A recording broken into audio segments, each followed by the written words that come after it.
Hello everyone, welcome to my channel. So here we are continuing the first part of basic statistics, and so far we have completed the measure of central tendencies, and उसमें we have completed so far mean, median and mode. The playlist is already there. playlist का link दिख रहा होगा. शुरू से start करना है, exactly from mean, median, mode start करना है. ठीक है, तो और मैं ये सजेस्ट करूंगा कि शुरू से बिल्कुल जिस तरीके से मैं करा रहा हूँ उसी तरीके से करो.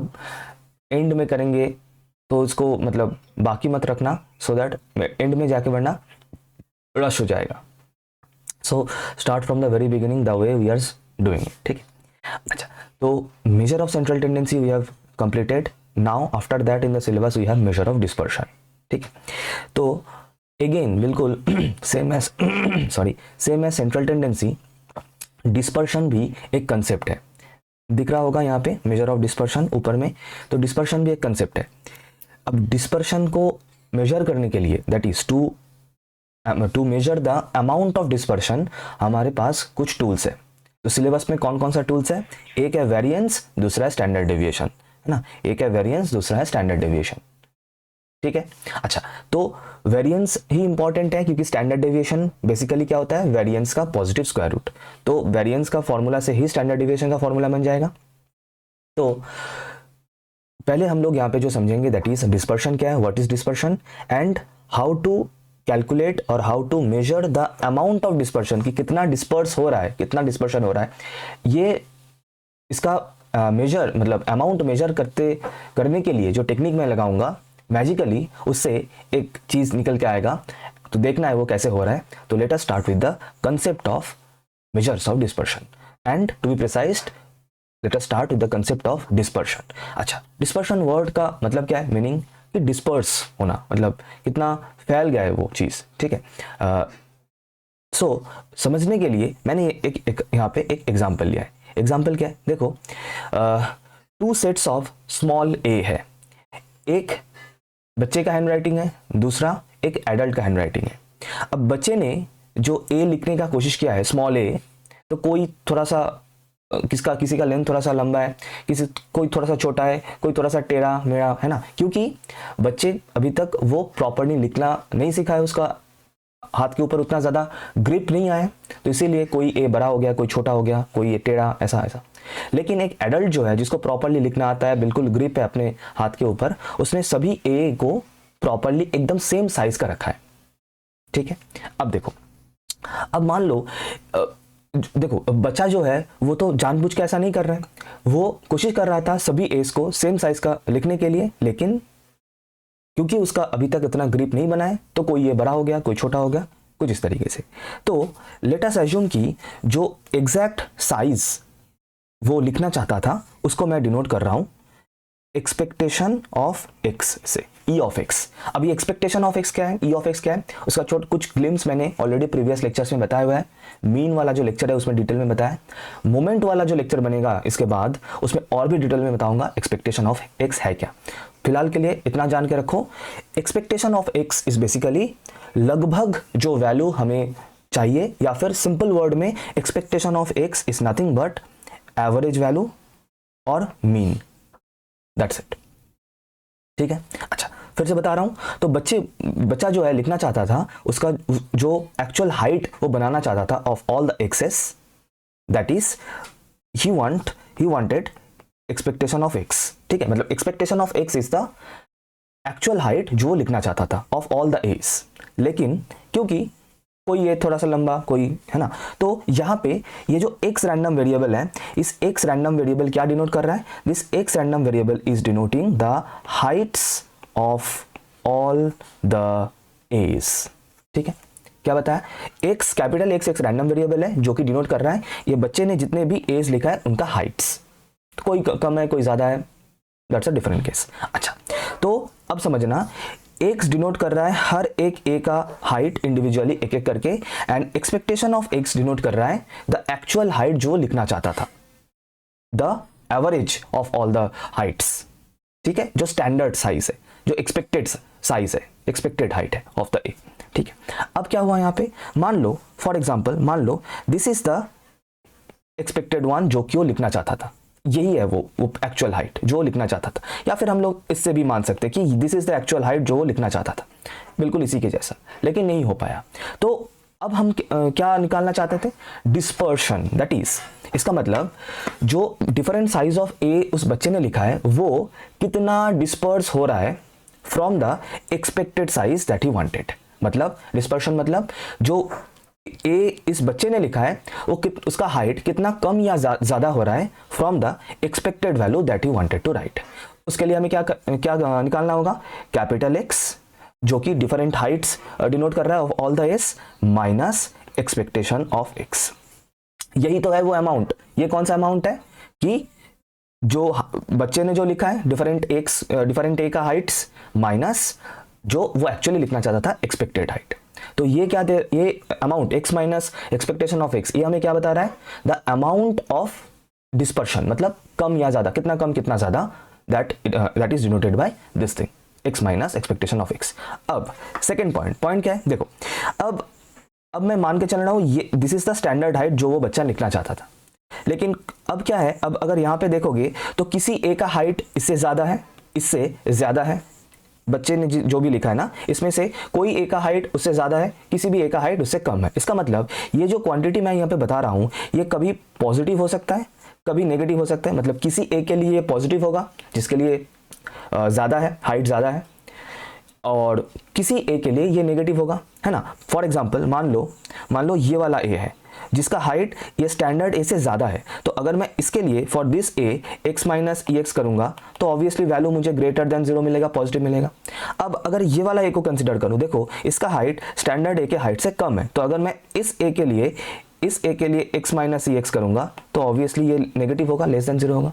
तो यही मैं बता रहा हूं कि किसी ए के लिए वैल्यू जो है पॉजिटिव हो सकता है, किसी ए के लिए वैल्यू नेगेटिव हो सकता है। इसका मतलब एक प्लस माइनस साइन का कंफ्यूजन यहाँ पे क्रिएट होगा, जो कि हमें बिल्कुल नहीं चाहिए। तो हमें क्या चाहिए, हमें बिल्कुल पॉजिटिव फॉर्मेट में चाहिए।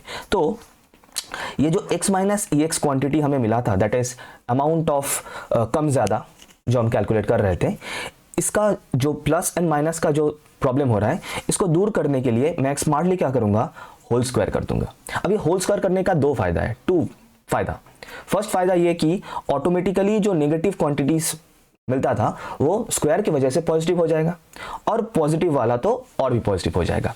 और इससे दूसरा फायदा क्या होगा जो कि ज्यादा इंपॉर्टेंट है, और वो क्या है, क्योंकि मान लो x माइनस ई एक्स का वैल्यू किसी ए के लिए बहुत कम, छोटा सा वैल्यू आ रहा था क्योंकि डिफरेंस कम मिल रहा था। स्क्वायर करने से क्या होगा, वो डिफरेंस का जो अमाउंट है वो बढ़ जाएगा, और इसके वजह से जो डिफरेंस है जो ए बच्चे ने लिखा है और जो एक्सपेक्टेड है उसमें जो डिफरेंस है वो और भी क्लियरली हमारे सामने दिखेगा। तो स्क्वायर करने का ये फायदा है, ठीक है। देखो तुम लोग चाहते तो यहाँ पे टू द पावर 4 भी कर सकते थे, टू द पावर 6, मतलब कोई भी इवन पावर में कर सकता था, ये पॉजिटिव नेगेटिव का जो प्रॉब्लम है ये हटाने के लिए। लेकिन हमारा कोशिश ये रहेगा कि जो मिनिमम, मतलब जो लोएस्ट इवन इंटीजर है, लोएस्ट इवन इंटीजर, और वो क्या है sir, lowest positive even integer obviously, और वो 2 है, इसलिए मैं यहाँ पे स्क्वायर कर रहा हूं। अच्छा ये हो गया। अब देखो, अब ये जो क्वांटिटी है this is for only one a, किसी भी एक ए के लिए ये क्वांटिटी मैं निकाल रहा हूं, है ना। मान लो ये आइदर ये बड़ा वाला या फिर ये छोटा वाला, हर एक के लिए एक हमें ये x माइनस ई एक्स का होल स्क्वायर का वैल्यू हमें मिलेगा फॉर एवरी ए। मतलब यहाँ पे टोटल 1 2 3 4 16 ए है, तो 16 के लिए 16 वैल्यूज मिलेगा। अब मैं क्या करना चाहता हूं, मैं ये जो डिफरेंस मुझे मिल रहा है ऑफ डिफरेंट ए, मैं इसका एक एवरेज पता करना चाहता हूं कि सर एवरेजली, मतलब लगभग सभी एज को मिला के ये जो डिफरेंसेस है ये लगभग कितना आ रहा है। और मैंने ये बार बार बताया, जब भी ये वर्ड लगभग या फिर अप्रोक्सीमेटली कितना, तब भी क्या हो रहा है, हमें उसका एवरेज निकालना होता है। और एवरेज निकालने के लिए एवरेज का मैंने ये बताया इन द मीन वाला लेक्चर, बार बार इसलिए बता रहा हूं, मीन वाला लेक्चर, ये जो हमें फाइनली मिला था, है ना, ये क्वांटिटी हमें मिला था x माइनस एक्स का होल स्क्वायर। अब इसका एवरेज निकालना मतलब इसके सामने सिंपली एक्सपेक्टेशन का e लगा देना है। e ऑफ दिस, e मतलब मैंने ये बताया इन द मीन वाला लेक्चर, एक्सपेक्टेशन का ये जो e है ये असल में मीन या फिर एवरेज को ही डिनोट करता है। प्रोबेबिलिटी में हम लोग एक्सपेक्टेशन लगाते हैं और इसका स्टैटिस्टिक्स वाला वर्जन मीन या एवरेज ही होता है, simple mean, arithmetic mean he होता है, ठीक है। तो ये बन गया मेरा अमाउंट ऑफ डिस्पर्शन कैलकुलेट करने का फॉर्मूला। अब वो मैजिक में दिखाऊंगा। देखो मैंने बताया मीन वाला लेक्चर में क्या करना है, जहां पर भी ई दिखे, ई को किससे रिप्लेस करना है, ये मैंने बार बार बताया, ई को किससे रिप्लेस करना है, समेशन एंड सामने एक 1/n, इससे रिप्लेस करना है। ठीक है, कैपिटल एक्स किससे रिप्लेस होगा, एक्स आई से रिप्लेस होगा, कैपिटल एक्स किससे रिप्लेस होगा, एक्स आई से रिप्लेस होगा। और expectation of x, E of x, actual में क्या है बताया इन द मीन वाला lecture, this is nothing but mean और एवरेज इटसेल्फ और इसका होल स्क्वायर।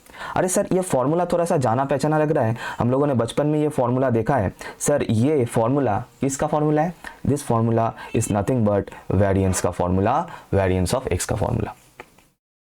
मैंने बताया था ना, देखो हम लोग कर क्या रहे थे, हम डिस्पर्शन का अमाउंट मेजर कर रहे थे और हम कहां पे पहुंच गए, we have got the formula of variance. तो इससे क्या पता चल रहा है कि yes sir, measure of dispersion का एक और one of the most important tool is variance, और वी कैन से कि variance is a measure of dispersion. Dispersion का अमाउंट मतलब कितना डिस्पर्स हो रहा है, इसका अमाउंट मेजर करने के लिए हम वेरिएंस निकाल सकते हैं, because variance is a measure of dispersion. ठीक है, ये जो फॉर्मूला मिला है ना, इससे भी हम लोग इस कंसेप्ट को समझ सकते हैं। देखो एक बार मैं वो भी बता देता हूं। पॉइंट क्या है कि, पॉइंट ये है कि xi क्या है, xi is the height of this different age. ये मतलब मान लो ये फर्स्ट ए जो है, मैं इसको थोड़ा सा क्लीन कर देता हूं।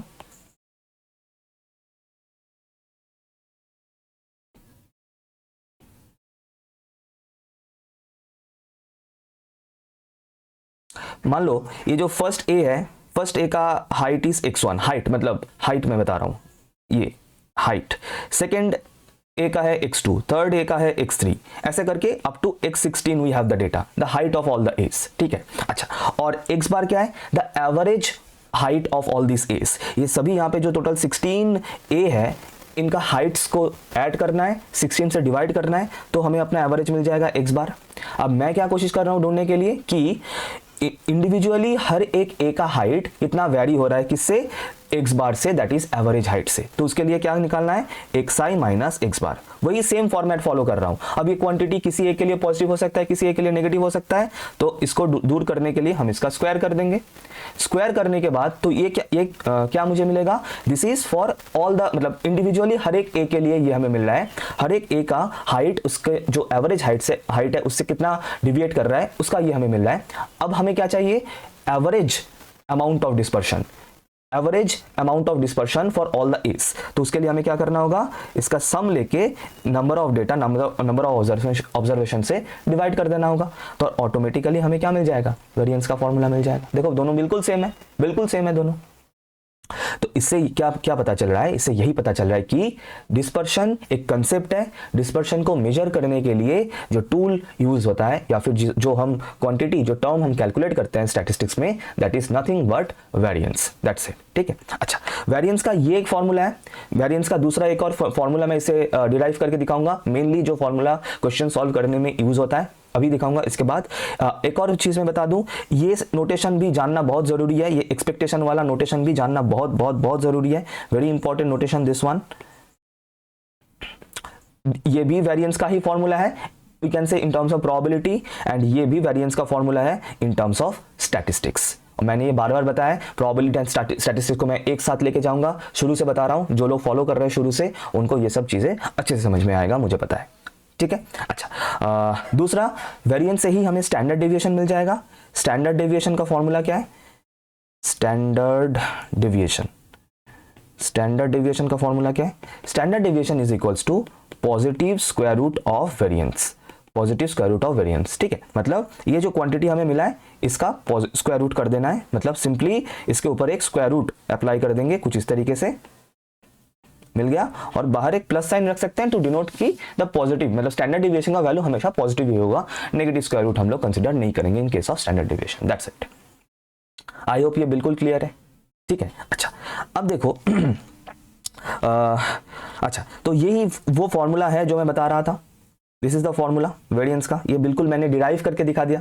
कितना मजेदार बात है कि हम लोग डिस्पर्शन का अमाउंट कैलकुलेट कर रहे थे और ऑटोमेटिकली कंसेप्ट समझते समझते हमें ये वेरिएंस का फॉर्मूला मिल गया, बहुत बढ़िया। और उसके बाद स्टैंडर्ड डेविएशन का फॉर्मूला भी मैंने बताया। ठीक है, अच्छा, यहां पर हाँ, अच्छा, ये रहा वो दूसरा फॉर्मूला जो मैं बता रहा था, ये मैं डिराइव करके अभी दिखाऊंगा कि कैसे ये फॉर्मूला में मिल रहा है, कहाँ से, जो मेन फॉर्मूला हम लोगों ने अभी बनाया वेरिएंस का, उसी से ही ये दूसरा फॉर्मूला मिलेगा। इसका जो डेरिवेशन है, इसका जो प्रूफ है, ये बहुत ही इंपॉर्टेंट है, एग्जाम में आने का बहुत ज़्यादा चांसेस है, अभी मैं वो करके दिखाऊंगा, ठीक है। अच्छा, और दूसरा एक और चीज़ बता दूं कि अगर फ्रीक्वेंसी डिस्ट्रीब्यूशन है ना, मतलब डेटा के साथ साथ सिर्फ वहां पे मैंने ए का हाइट लिया था, that is x1 x2 x3 का वैल्यू लिया था। अगर फ्रीक्वेंसी डिस्ट्रीब्यूशन मतलब xi के साथ साथ कॉरेस्पॉन्डिंग fi मतलब फ्रीक्वेंसी भी गिवन है, तो ये जो फॉर्मूला है, इस फॉर्मूला में थोड़ा सा चेंजेस आएगा। और वो चेंजेस क्या होगा, ये जो हम लोग कर रहे थे ना, xi माइनस एक्स बार का होल स्क्वायर, मतलब x1 माइनस एक्स बार का होल स्क्वायर प्लस ये सभी के साथ उसका कॉरेस्पॉन्डिंग जो फ्रीक्वेंसी है वो मल्टीप्लाइड हो जाएगा। x1 वाला क्वांटिटी के साथ f1 मल्टीप्लाइड होगा, x2 वाला क्वांटिटी के साथ f2 मल्टीप्लाइड होगा, है ना, ऐसे करके अप टू fn मल्टीप्लाइड होगा। और दूसरा क्या, मैंने ये बताया, जब भी फ्रीक्वेंसी इन्वॉल्व हो रहा है तो ये स्मॉल n कैपिटल n से रिप्लेस हो जाएगा। कैपिटल n क्या है, where capital n is the sum of the frequency का सम, ठीक है। तो देखो ये फॉर्मूला ऑटोमेटिकली हमें मिल जाएगा। फॉर्मूला को ध्यान से पढ़ना है, मैं थोड़ा सा हट जाता हूं, बीच में आ रहा हूं फॉर्मूला के। तो फॉर्मूला बहुत ध्यान से पढ़ना है, ठीक है। बाकी स्टैंडर्ड डेविएशन का फॉर्मूला वही सेम रहेगा। ये जो हमें मिल रहा है यहाँ पे, इसका पॉजिटिव स्क्वायर रूट, सिंपली एक स्क्वायर रूट दे देना है, ऊपर में एक स्क्वायर रूट अप्लाई कर देना है, दैट्स इट। क्लियर है, बिल्कुल कोई दिक्कत नहीं। ये बस ये फॉर्मूला याद रखो और कुछ नहीं, सिंपली ये दोनों formula without frequency distribution and with frequency distribution, ये दोनों का फॉर्मूला सिंपली याद रखना है और कुछ नहीं, ठीक है। अच्छा, ये एक थ्योरम है, ये थ्योरम बिल्कुल इसी तरीके का एक थ्योरम हम लोगों ने मीन वाला लेक्चर में भी देखा था। मैंने ये बताया था कि जब क्या होता है कि xi जब बहुत लार्ज नंबर्स हमें मिलता है तो उनको रिड्यूस करने के लिए हम एक नया वेरिएबल yi इंट्रोड्यूस कर सकते हैं, कुछ इस तरीके से, जहां पे yi एंड xi एक लीनियर रिलेशन से रिलेटेड होगा, कुछ इस तरीके से, yi equals to xi minus c by d. तो उन लोगों का जो स्टैंडर्ड डेविएशन होगा वो कैसे रिलेटेड होगा, मीन में मैंने बता दिया था मीन कैसे रिलेटेड होता है, अब मैं स्टैंडर्ड डेविएशन बता रहा हूं कैसे रिलेटेड होता है। स्टैंडर्ड डेविएशन कुछ इस तरीके से रिलेटेड होगा कि sigma y equals to sigma x, ये माइनस सी वाला टर्म पूरा हट जाएगा, डिवाइडेड बाई डी। बिल्कुल, ये बहुत इंपॉर्टेंट, बहुत ही ज्यादा इंपॉर्टेंट फॉर्मूला है, एमसीक्यू मतलब 1 मार्क क्वेश्चन बहुत ज्यादा जनरेट होता है यहाँ से, जरूर देखना है, मतलब जरूर याद रखना है ये वाला फॉर्मूला, ठीक है। अच्छा, सेकंड वेरिएंस का ये जो दूसरा फॉर्मूला है जो कि मेनली यूज किया जाता है क्वेश्चन सॉल्व करने के लिए, अभी मैं बता रहा हूं कि डिड्यूस करके दिखाऊंगा ये फॉर्मूला कहां से बन रहा है, ठीक है। चलो इसका रिडक्शन देख लेते हैं। अच्छा, तो अब ये वाला प्रूफ देख लेते हैं और इसको हम लोग स्टार्ट करेंगे बिल्कुल इससे, ये जो एक्सपेक्टेशन वाला जो फॉर्मेट मिला था, फॉर्मूला मिला था हमें वेरिएंस का, इसी से स्टार्ट करेंगे। देखो मैं पर्सनली ये एक्सपेक्टेशन वाला फॉर्मूला से प्रूफ करना प्रेफर करता हूँ, कोई बच्चा चाहे तो इससे भी कर सकते हैं, लेकिन मुझे लगता है इससे करना ज़्यादा अच्छा रहता है। और उससे क्या होता है कि एक्सपेक्टेशन का जो बेसिक प्रॉपर्टीज या फिर फॉर्मूला है ये बहुत अच्छे से हम लोग उसमें इंप्लाई कर सकते हैं, ठीक है। देखो कैसे करते हैं, तो आ जाता हूँ मैं यहाँ पे and let us start with that particular formula.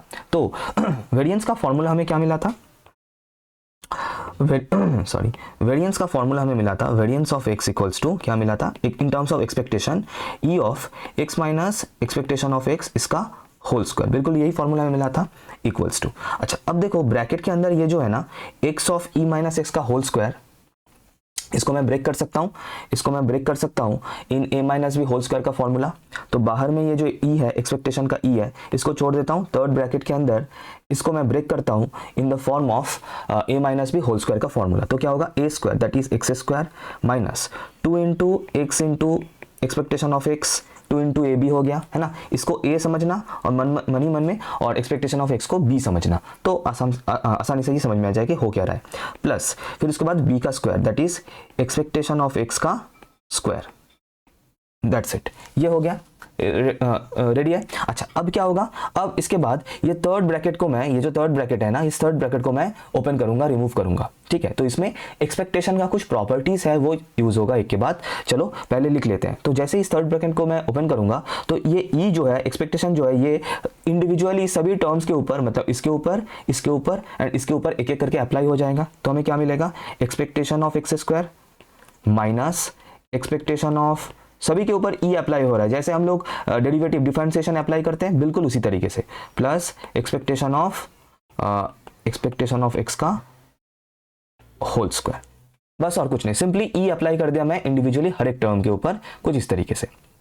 ठीक है। जैसे फॉर एग्जांपल जैसे ऐसे डी डी एक्स रहता है ना, डी डी एक्स ऑफ मान लो X square plus 2x minus 3, तो इसको हम लोग क्या करते हैं, इन द नेक्स्ट स्टेप हम लोग क्या करते हैं, इंडिविजुअली सभी के ऊपर ये ऐसे, जैसे मैं थर्ड ब्रैकेट को ओपन करूंगा ऐसे होता है ना, और 2 जो है ये बाहर आ जाता है ऑफ द डिफरेंशिएशन, है ना, कुछ इस तरीके से भी यहाँ पर भी वही सेम होगा। अब यहाँ पे कुछ कंसेप्ट है या फिर प्रॉपर्टीज है एक्सपेक्टेशन का समझना है। फर्स्ट टर्म जो है इसको एज इट इज छोड़ दो, ये बिल्कुल सही है, इसमें कोई प्रॉब्लम नहीं है, ठीक है। माइनस माइनस, अब समझना, अब यहाँ पे ये जो 2 है ये कांस्टेंट है, और हमें पता है कांस्टेंट टर्म जो है वो बाहर आ जाता है और यहाँ पर भी बाहर आ जाएगा। नॉट ओनली दैट, ये भी एक कांस्टेंट है, और वो क्यों, अब लॉजिक समझना। एक्सपेक्टेशन ऑफ एक्स असल में है क्या, this is a mean. Mean मतलब हमें कुछ डेटा का वैल्यू ही मिलेगा, मतलब कुछ डेटा गिवन है, उसका मीन क्या होता है, एक वैल्यू होगा, एक डेटा ही होगा, एक नंबर ही होगा। My point is that expectation of x is a number itself, just a simple number।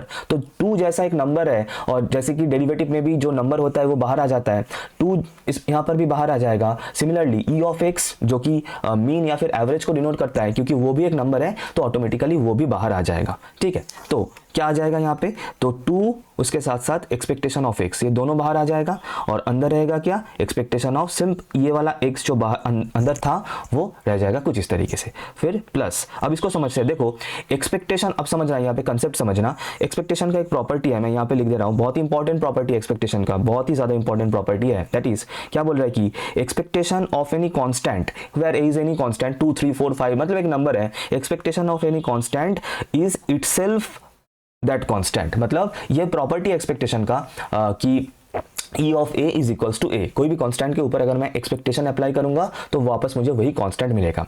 अब यहाँ पर भी वही सेम फॉर्मूला या फिर प्रॉपर्टी यूज होगा, और वो क्या है, देखो मैंने क्या बताया था, expectation of x is itself a mean, मतलब एक नंबर ही है, और उसका स्क्वायर करने से एक नंबर ही मिलेगा। तो इसका मतलब ये थर्ड ब्रैकेट के अंदर ये जो एंटायर टर्म है ये कांस्टेंट ही है, और मैंने अभी बताया कि कांस्टेंट के ऊपर अगर ये अप्लाई होता है, एक्सपेक्टेशन अप्लाई होता है, तो हमें क्या मिलता है वापस, हमें वापस यही कांस्टेंट वापस मिलता है। तो यहाँ पे क्या हो जाएगा, प्लस एक्सपेक्टेशन ऑफ एक्स का होल स्क्वायर, बिल्कुल इस तरीके से हमें मिल जाएगा, ठीक है। चलो आगे बढ़ते हैं, इक्वल्स टू अच्छा, अब ये जो टर्म है इसको कुछ मत करना, इसको छोड़ दो as it is, expectation of x square जैसा था इसको मैंने लिख दिया। अच्छा, अब यहाँ पे क्या हो रहा है, देखो expectation of x into expectation of x, तो यहाँ पर एक्सपेक्टेशन ऑफ एक्स का होल स्क्वायर हो जाएगा, दो क्योंकि 2 मल्टीप्लाई हो रहा है यहाँ पे, तो एक्सपेक्टेशन ऑफ एक्स का होल स्क्वायर, और बाहर में -2 जैसा था वैसा मैंने लिख दिया, प्लस एक्सपेक्टेशन ऑफ एक्स का होल स्क्वायर, ये वाला टर्म जो है ये। अब इन दोनों टर्म में थोड़ा सा सिंप्लीफाई होगा, है ना, एक कैंसिल होगा क्योंकि एक -2 है और एक प्लस है, तो अल्टीमेटली हमें क्या मिल रहा है, एक्सपेक्टेशन ऑफ एक्स का square minus expectation of x का होल स्क्वायर। समझना, एक स्क्वायर है सिर्फ एक्स के ऊपर ये वाला टर्म में, और एक है होल स्क्वायर बाहर, पूरा एक्सपेक्टेशन ऑफ एक्स का होल स्क्वायर है, और हमें अपना नया फॉर्मूला मिल चुका है। सर वो कैसे, अब समझना, अब यहाँ पे वही कंसेप्ट मैं फॉलो करूंगा। देखो पहले तो मैं थोड़ा सा हट जाता हूँ, हाँ अब ठीक है। देखो मैंने क्या बताया था, समझना। अच्छा मैं एक काम करता हूँ, इसको फ्रेशली ना यहाँ पे लिख लेता हूँ, जो हमें मिला है यहाँ पे मैं लिख लेता हूँ, expectation of x square minus expectation of x का होल स्क्वायर। अब देखो यहाँ पे क्या होगा सर, यहाँ पे क्या होगा, इक्वल्स टू, मैं क्या लिख सकता हूँ, मैंने क्या बताया था, जहां पर भी e मिलता है, e किससे रिप्लेस हो जाता है, 1/n इंटू समेशन, इससे रिप्लेस होता है, क्योंकि मैंने बताया expectation is nothing but mean और एवरेज, ठीक है। अच्छा कैपिटल एक्स किससे रिप्लेस होता है, ये बिल्कुल एकदम दिमाग में शुरू से एकदम पुट कर लो कि e रिप्लेस होगा 1/n समेशन से, कैपिटल एक्स रिप्लेस होगा xi से, क्योंकि ये काम मैं बार बार करूंगा थ्रू आउट द सीरीज, ठीक है। तो कैपिटल एक्स किससे रिप्लेस होगा, xi से, और xi का जो स्क्वायर है वो स्क्वायर यहाँ पे रह जाएगा। अच्छा e ऑफ x क्या है, मैंने बार बार बताया, what is e of x, e of x is itself mean, है ना, और एवरेज। तो इसको भी मैं, इस e को मैं किससे रिप्लेस कर सकता हूँ, 1/n समेशन से, और एक कैपिटल S को मैं रिप्लेस कर सकता हूँ xi से, और इसका होल स्क्वायर। और मजेदार बात यह है कि सर देखो, ये देखो फॉर्मूला 1/n समेशन xi का स्क्वायर मिल गया माइनस 1/n समेशन xi का होल स्क्वायर, इसका होल स्क्वायर देखो ये भी मिल चुका है। तो जो फॉर्मूला हमें मिलना था, दूसरा एक जो फॉर्मूला, वो बिल्कुल इसी तरीके से मिलेगा। और ये प्रूफ बहुत बहुत बहुत ज़्यादा इंपॉर्टेंट है, जिस तरीके से मैंने प्रूफ करके बताया है बिल्कुल उसी तरीके से प्रूफ करना है, ये एग्जाम में आने का बहुत ज़्यादा चांसेस है, ठीक है। ओके, तो आई होप ये बिल्कुल क्लियर है। तो वेरिएंस मतलब dispersion and major of dispersion and variance से रिलेटेड जितना भी थ्योरी पार्ट, जितना भी कैलकुलेट मतलब फॉर्मूला वगैरह पता करना था, मैंने बिल्कुल बता दिया। नेक्स्ट लेक्चर से मैं क्वेश्चन सॉल्व करना स्टार्ट करूंगा।